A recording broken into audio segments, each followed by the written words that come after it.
നമസ്കാരം. ഗ്രാമീണ ഉച്ചവാർത്തകളിലേക്ക് ഏവർക്കും സ്വാഗതം.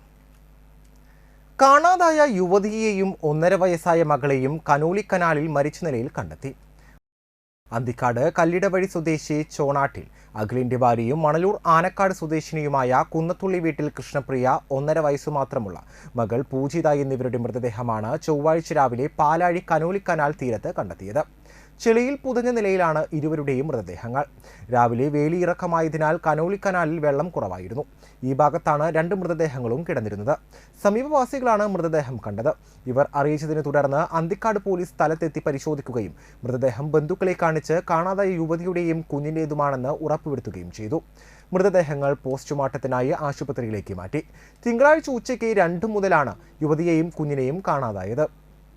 കാഞ്ഞാണി ആനക്കാടുള്ള വീട്ടിൽ നിന്നും അന്തിക്കാട് കല്ലിടവഴിയിലേക്കുള്ള ഭർത്താവിൻ്റെ വീട്ടിലേക്കെന്ന് പറഞ്ഞ് ഇറങ്ങിയ യുവതിയും കുഞ്ഞും രാത്രിയായിട്ടും വീട്ടിൽ എത്താത്തതിനെ തുടർന്ന് ഭർത്താവ് അന്തിക്കാട് പോലീസിൽ പരാതി നൽകുകയായിരുന്നു. തുടർന്ന് അന്വേഷണം നടത്തുന്നതിനിടെയാണ് ചൊവ്വാഴ്ച രാവിലെ ഇരുവരുടെയും മൃതദേഹങ്ങൾ കണ്ടെത്തിയത്. കാഞ്ഞാണിയിലെ സ്വകാര്യ സ്ഥാപനത്തിലെ ജീവനക്കാരിയാണ് മരിച്ച കൃഷ്ണപ്രിയ. വ്യാപാരി വ്യവസായി ഏകോപന സമിതി ചാഴൂർ യൂണിറ്റ് വാർഷികം ചാഴൂർ കമ്മ്യൂണിറ്റി ഹാളിൽ ചേർന്നു. ജില്ലാ സെക്രട്ടറി സെബാസ്റ്റ്യൻ മഞ്ഞളി ഉദ്ഘാടനം ചെയ്തു. യൂണിറ്റ് പ്രസിഡന്റ് ആന്റണി അധ്യക്ഷത വഹിച്ചു. ജില്ലാ സെക്രട്ടറി ഭാഗ്യനാഥ് മുഖ്യപ്രഭാഷണം നടത്തി. ചടങ്ങിൽ ബാച്ചലർ ഓഫ് സയൻസിൽ 1ാം റാങ്ക് കരസ്ഥമാക്കിയ മെമ്പറുടെ മകൻ ആദിത്യനെ ആദരിച്ചു. യൂണിറ്റ് സെക്രട്ടറി സന്തോഷ് മുദ്ര, ട്രഷറർ വിൻസെന്റ് സൈമൺ, ജില്ലാ കൗൺസിൽ മെമ്പർ മോഹൻദാസ്, വനിതാ വിംഗ് ചെയർമാൻ ജിഷ രാജേഷ്, ജയശീലൻ, ജില്ലാ കൗൺസിൽ മെമ്പർ ഫ്രാൻസിസ് എന്നിവർ സംസാരിച്ചു. രാഷ്ട്രീയ സംഘടനയായിക്കോട്ടെ അല്ലെങ്കിൽ മതസംഘടനയായിക്കോട്ടെ ഇന്ന് ഇന്ത്യ രാജ്യത്തുണ്ടായിരിക്കില്ല. ഇത്രയും ചെറിയ പ്രവർത്തനങ്ങൾ ചെയ്യുന്ന അല്ലെങ്കിൽ ഇത്രയും ചെറിയ കച്ചവടക്കാർ കൂടിയിട്ട് 15 ലക്ഷം രൂപ കൊടുക്കുന്ന ഒരു സംഘടനയെ വലിയ തലത്തിലേക്ക് ഉയർത്തിക്കൊണ്ടിരിക്കുക. ഇതിനൊക്കെ മാതൃക ചെയ്യുന്നത് തൃശ്ശൂർ ജില്ലയാണ്. ഇന്ന് കേരളം മുഴുവൻ, കേരള വ്യാപാരി വ്യവസായി ഏകോപന സമിതി മുഴുവൻ തൃശ്ശൂരിനെ കണ്ടുപിടിച്ചുകൊണ്ട് ഇതുപോലെ 10 ലക്ഷവും 5 ലക്ഷവും കൊടുക്കുന്ന തരത്തിലേക്ക് സംഘടന മാറിയിരിക്കും. അത് മാത്രമല്ല, തൃശ്ശൂർ ജില്ല വലിയ പ്രവർത്തനങ്ങളാണ് ബെനവലന്റ് സൊസൈറ്റിയുടെ കീഴിൽ നടത്തിക്കൊണ്ടിരിക്കുന്നത്. Vadanappally lions club home for homeless പ്രൊജക്ടിന്റെ ഭാഗമായി തൃത്തലൂർ കരിപ്പാൽ മീഥയിൽ വീട്ടിൽ സൂരജ് ഭാര്യ തങ്കമണിക്ക് വീട് വയ്ക്കുവാൻ 6 സെന്റ് ഭൂമി വാങ്ങി നൽകി. ലയൺസ് ക്ലബ് ഹാളിൽ വെച്ച് നടന്ന ചടങ്ങിൽ 5 ലക്ഷം രൂപയുടെ cheque district governor Tony Enokkaran തങ്കമണിക്ക് നൽകി.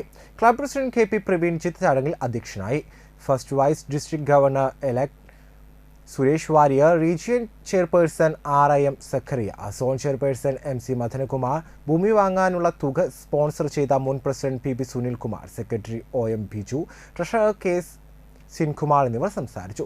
ചടങ്ങിൽ ഡിസ്ട്രിക്ട് ഗവർണർ പ്രസിഡന്റ് KP പ്രവീൺജിത്തിനെയും PB സുനിൽകുമാറിനെയും ഇന്റർനാഷണൽ പ്രസിഡന്റ് പിൻ നൽകി ആദരിച്ചു. വളരെ ഭംഗിയായിട്ട് ഡിസ്ട്രിക്റ്റ് കൊണ്ടുപോകാൻ കഴിഞ്ഞിട്ടുണ്ട് എന്ന് തന്നെ ഞാൻ വിശ്വസിക്കുന്നു. അതിനൊക്കെ വാടാനപ്പള്ളിയും ഈ പ്രദേശത്തെ റീജിയൻ്റെ എല്ലാ ക്ലബുകളും ആത്മാർത്ഥ സഹകരണമുണ്ടായിരുന്നു. പക്ഷെ ഇന്നിവിടെ നടക്കാൻ പോകുന്ന ഒരു നിർധനരായ ഒരു വീട്ടുകാർക്ക് ഭവനം നിർമ്മിക്കാൻ വേണ്ടി 5 ലക്ഷം രൂപ നൽകുക എന്ന് പറഞ്ഞത് ഒരു മഹത്തരമായ ഒരു പ്രവൃത്തിയാണ്. ഈ വർഷം ഡിസ്ട്രിക്റ്റിൽ നിന്ന് ഒരു ക്ലബും ഒരു വ്യക്തിപരമായി ഒരേ ഒരു വ്യക്തിക്ക് ഒരു 5 ലക്ഷം രൂപ കൊടുക്കുന്ന ആദ്യത്തെ ഒരു പ്രോഗ്രാമായിട്ടാണ് ഞാൻ ഇതിനെ കാണുന്നത്. ഒട്ടനവധി സർവീസുകൾ കുറിച്ച് നമ്മൾ നടത്തിയിട്ടുണ്ട്, നമുക്ക് സത്യം. പക്ഷെ അതിൻ്റെയൊക്കെ വാല്യൂ ഇത്രത്തോളം ഉണ്ടോ എന്ന് നമുക്ക് ഒരു പരിശോധന നടത്തണം. ഒരു വ്യക്തിക്ക് മാത്രം 2 ലക്ഷം നമ്മൾ പല ഡൊണേഷനുകളൊക്കെ കൊടുക്കാറുണ്ട്. അതൊക്കെ പലരിൽ നിന്നും സംഘടിപ്പിച്ചിട്ട് തന്നെ നമ്മൾ ചെയ്യാറ്. പല ക്ലബ്ബ് തന്നെയാവില്ല, ആ ക്ലബ്ബ് തന്നെ പല സഹായം. ഇത് ക്ലബിലൊരു വ്യക്തി ആ ക്ലബിന് വേണ്ടി 5 ലക്ഷം രൂപ കൊടുക്കാന്ന് പറഞ്ഞാൽ അതൊരു വലിയൊരു പ്രൊജക്റ്റാണ്. ചാഴൂർ ശ്രീ പഴയന്നൂർ ഭഗവതി ക്ഷേത്രത്തിൽ ഉത്സവം ആഘോഷിച്ചു. രാവിലെ 3 ഗജവീരന്മാരുടെ അകമ്പടിയോടെ പഴുവിൽ രഘുമാരാരുടെ പ്രാമാണികത്വത്തിൽ പാഞ്ചാരിമേള നടന്നു. അന്നദാനം, വൈകിട്ട് ഗ്രാമപ്രദക്ഷിണം, കാഴ്ചശീവേലി, പഴുവിൽ രഘുമാരാരുടെ നേതൃത്വത്തിൽ പാണ്ഡിമേളം എന്നിവ നടന്നു. വൈകിട്ട് നിറമാല, ദീപാരാധന, പള്ളി നായാട്ട്, തൃക്കൂർ സുനിൽകുമാറിന്റെ നേതൃത്വത്തിൽ പഞ്ചവാദ്യം അരങ്ങേറി.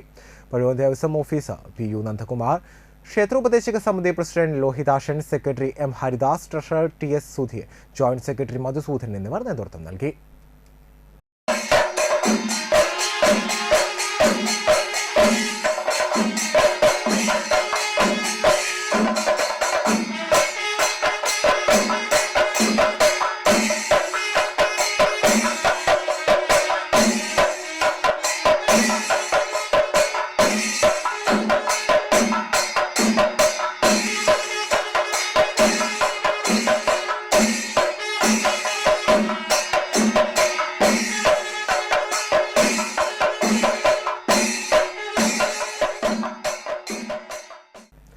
സംസ്ഥാനത്ത് കടുത്ത ചൂട് തുടരുമെന്ന് കേന്ദ്ര കാലാവസ്ഥാ വകുപ്പ്. ഉഷ്ണതരംഗത്തിൽ ഉടനൊന്നും മാറ്റമുണ്ടാകില്ല. പാലക്കാട് ഓറഞ്ച് അലർട്ടും കൊല്ലം, തൃശൂർ ജില്ലകൾ യെല്ലോ അലർട്ടും തുടരുകയാണ്. ഇടുക്കി, വയനാട് ഒഴികെയുള്ള 12 ജില്ലകൾ ഉയർന്ന താപനില മുന്നറിയിപ്പുണ്ട്. സാധാരണയേക്കാൾ 3 മുതൽ 5 ഡിഗ്രി വരെ താപനില ഉയരാനാണ് സാധ്യത. സൂര്യാഘാതവും സൂര്യാതാപവും ഏൽക്കാൻ സാധ്യത കൂടുതലായതിനാൽ പകൽ സമയങ്ങളിൽ പുറത്തിറങ്ങുന്നവർ അതീവ ജാഗ്രത പാലിക്കണമെന്ന് ആരോഗ്യവകുപ്പ് നിർദ്ദേശം നൽകി. ഉഷ്ണതരംഗ സാധ്യത കണക്കിലെടുത്ത് പകൽ 12 മണി മുതൽ 3 മണി വരെ തൊഴിൽ സമയം ക്രമീകരിക്കണമെന്ന് മന്ത്രി വി ശിവൻകുട്ടി അറിയിച്ചു. ഉഷ്ണതരംഗം അതീവ ജാഗ്രത വേണ്ട സാഹചര്യമാണ്. പൊതുജനങ്ങളും ഭരണേതര സംവിധാനങ്ങളും വേണ്ട ജാഗ്രത പാലിക്കണം. സൂര്യാഘാതവും സൂര്യാതാപവും ഏൽക്കാൻ സാധ്യത കൂടുതലാണ്. സൂര്യാഘാതം മരണത്തിലേക്ക് വരെ നയിച്ചേക്കാം.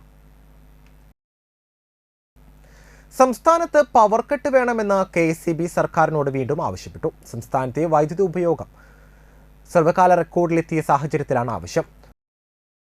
ഓവർലോഡ് കാരണം പലയിടത്തും അപ്രഖ്യാപിത ലോഡ് ഷെഡിംഗ് ഏർപ്പെടുത്തേണ്ടി വരികയാണ്. ഇതുവരെ 700-ലധികം ട്രാൻസ്ഫോമറുകൾക്ക് തകരാറ് സംഭവിച്ചു. സാഹചര്യം ചർച്ച ചെയ്യാൻ KSEB ഇന്ന് ഉന്നതതല യോഗം ചേർന്നേക്കും. അതേസമയം സംസ്ഥാനത്തെ വൈദ്യുതി ഉപയോഗം സർവകാല റെക്കോർഡിലെത്തി. ഇന്നലെ 11.31 കോടി യൂണിറ്റാണ് ഉപയോഗിച്ചത്. വൈദ്യുതിയുടെ പീക്ക് സമയ ആവശ്യകതയും റെക്കോർഡിലെത്തി. 5646 മെഗാവാട്ടാണ് പീക്ക് സമയത്തെ ആവശ്യകത. കഴിഞ്ഞ ദിവസങ്ങളിൽ പലയിടത്തും വൈദ്യുതി തടസ്സപ്പെട്ടതിനെ തുടർന്ന് ആളുകൾ KSEB ഓഫീസിലെത്തി പ്രതിഷേധിച്ചിരുന്നു. ഇന്നലെ മാത്രം ഉപയോഗിച്ചത് 113 ദശലക്ഷം മെഗാവാട്ടാണ്. നിയന്ത്രിച്ചില്ലെങ്കിൽ വലിയ പ്രശ്നത്തിലേക്ക് പോകുമെന്ന് വൈദ്യുതി മന്ത്രി K കൃഷ്ണൻകുട്ടി പറഞ്ഞു. പീക്ക് മണിക്കൂറുകളിൽ അമിതമായ ലോഡ് വരുന്നതാണ് അപ്രഖ്യാപിത പവർ കട്ടിന് കാരണം. ജീവനക്കാരെ ഭീഷണിപ്പെടുത്തിയിട്ട് കാര്യമില്ലെന്നും മന്ത്രി അറിയിച്ചു. ഇതോടുകൂടി ഗ്രാമീണ ഉച്ചവാർത്തകൾ ഇവിടെ അവസാനിക്കുന്നു. നമസ്കാരം.